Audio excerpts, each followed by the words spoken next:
Hello and welcome to the first lecture of Culture and Literature Orientation 2 with the course code ENSF C101X. This lecture is created for the Education Department of the Rotterdam University of Applied Sciences, and my name is Esther Vermaas. In the following minutes, I will explain the course setup and guide you through the requirements that will help you successfully pass this course. Let's start with our lecture goals. After viewing and studying this online introduction, you will understand the setup of the course. You will be provided with a list of materials and the required reading. You will understand general course requirements and you will understand how the syllabus works, when the lectures need to be viewed, and when you need to be at the HR. Here's a quick overview of what we're going to discuss today. First, we'll look at the course information. We'll also have a look at the required reading. There will be a slide that shows the setup of how these classes will be organized.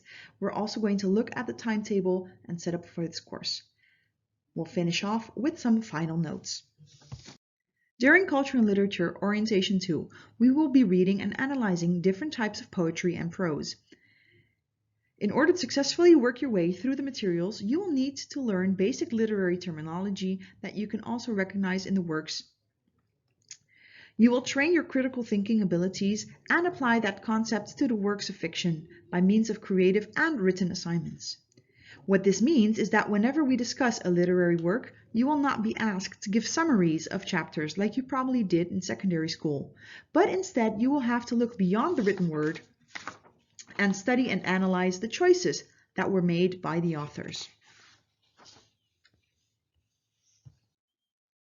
During this course, we will work through a vast array of works. Before you start, however, you will need to have studied the course syllabus. It explains exactly what you need to know and do in order to pass this course. Make sure you download it and have it with you every time you work on your assignments. The first topic in this course will be poetry. We will look at a variety of styles of poetry, rhyme, meter, and discuss what makes poetry, well, poetry. Next, we will look at young adult literature. We will discuss two novels, one, Life in a Refrigerated Door by Alice Kuipersbos, and The Curious Incident of the Dog in the Nighttime by Mark Haddon. These books are also very interesting to teach from when teaching HAVO 3 or MAVO 4, so make sure you also read them from a teacher's perspective. The week after young adult literature, we will look at the graphic novel Mouse. Some of you might not be familiar with reading graphic novels, so don't regard them as comics that you might find in the funny section of the newspaper. Graphic novels, especially those like Mouse, can be challenging to read and require some time to get used to. I promise you it is worth the effort though, so make sure you take the time and effort reading these novels just like you would any other. Finally, we look at symbols and allusion in Lord of the Flies before finishing the course with a selection of short stories. These can be useful when training your students' extensive reading skills. Now the classes are set up in a very simple but important manner. Before each class at the HR, you need to have watched the pre-recorded video lecture corresponding to that week. You can watch this lecture whenever you want, as many times as you want, as many days in advance as you'd like. Just as long as you make sure you have watched it before the on-location class starts. When we meet for the live sessions at the HR, your participation is very much appreciated, so make sure that you are prepared. The more you prepare for this class, the better your chances to successfully pass your assignments at the end of a subject or work. You will be required to hand in assignments that might be graded for your final result. You will have plenty of time to finish every assignment, so make sure you utilize that time to perfect your writing. Obviously, this course will be taught in Block 4. Upon successful completion, the course offers 5 points. You will need to upload your assignments to cum laude no later than the deadline set in the reader. Whenever you are late, you will forfeit your sit, and that means you will automatically have to take part in the resit. You can always contact your teacher if you're having any problems, and we will see if we can sort something out. The general rule, however, is that you hand in your assignments on time.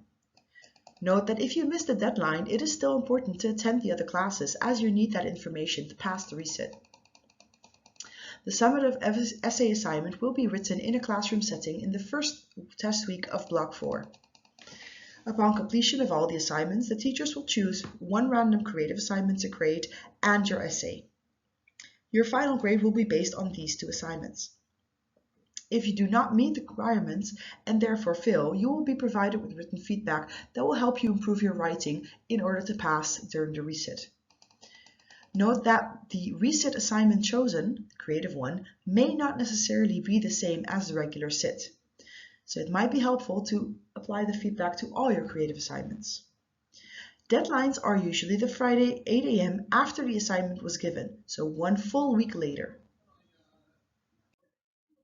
In the syllabus that you can find on Moodle, you can find all the information regarding the deadlines of an assignment, and of course information about when you're expected to watch a video lecture, as for the weekly assignments you're handing in, and any other work that you're expected to do. Make sure you're handing in your work on time, and although we use Moodle to communicate and share documents, cum laude is the official way to hand in any work and portfolios that is meant for grading. Check the deadlines in the syllabus to see when you're expected to hand in work, and remember that missing a deadline means you automatically have to resit the course. Some final notes before we end this introduction. You're without a doubt very motivated to start this course, and although this will be a very fun and engaging course, there's still a lot of work that needs to be done in order to get the 5 points. You really need to watch and understand the lectures, so take notes, study them, and do whatever you can to understand them. The great thing is you can always rewind or rewatch them. There are no excuses. Attend the classes. I cannot stress this enough. The assignments you will be doing are discussed during class, and although they are written down in the course syllabus, we dig deep into the source matter. We analyze the works during class activities. You should use that information when working on your assignments. Show up and score higher. This brings me to class participation. The more you actively engage in discussion with me and your peers or your teacher, the more you train your critical thinking and the more feedback you get during live sessions.